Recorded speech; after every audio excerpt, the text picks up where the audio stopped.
Greetings, folks. You're tuned in with Haj Boyle Hassan, kickboxing teacher and coach from out the East Bay, California. We're here for our Montu Arts Spotlight. And today's subject is Bruce Lee's relationship to martial artists. Bruce Lee, born November 27, 1940, in San Francisco, California, formative years spent in Hong Kong, whose parent fighting styles were Western boxing and Wing Chun Kung Fu, trained by Master Ip Man. In his pre-college age, he returned to the Bay Area as well as had spent some time in Seattle, Washington. Upon establishing his own martial arts platform, a brother named Jesse Glover became Saifu Lee's first student. Jesse Glover, whom was a judo champion himself, would become Bruce Lee's first assistant instructor stateside. Being that it was known that Bruce would come into conflict with the Chinese martial arts community at that time for taking a stance of willingness to teach non-Asians martial arts, that everlasting gesture of solidarity resonates from then up to now, serving also as inspiration on a multitude of levels. I came across an article by John Bain, which gave insight to Bruce Lee's impact and friendship with Kareem Abdul-Jabbar, then Louis Alcindor, who did become a student of Bruce Lee's and did make an appearance in Bruce's final but unfinished film, Game of Death.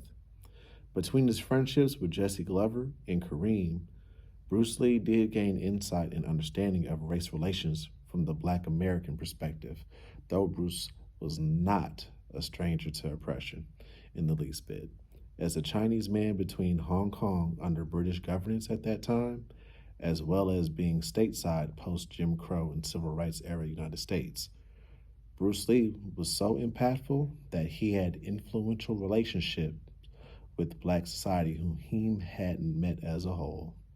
Saifu Donald Hamby, a foundational Black American originally from Birmingham, Alabama, a master of Hung Ar Kung Fu, had expressed that after reading Bruce Lee's autobiography, it was an amazing revelation that he had a tremendous respect for Muhammad Ali. So much, in fact, that Lee's back fist strike technique within Jeet Kune Do, the style that Bruce developed, is inspired by Muhammad Ali's flicking jab as well as his footwork.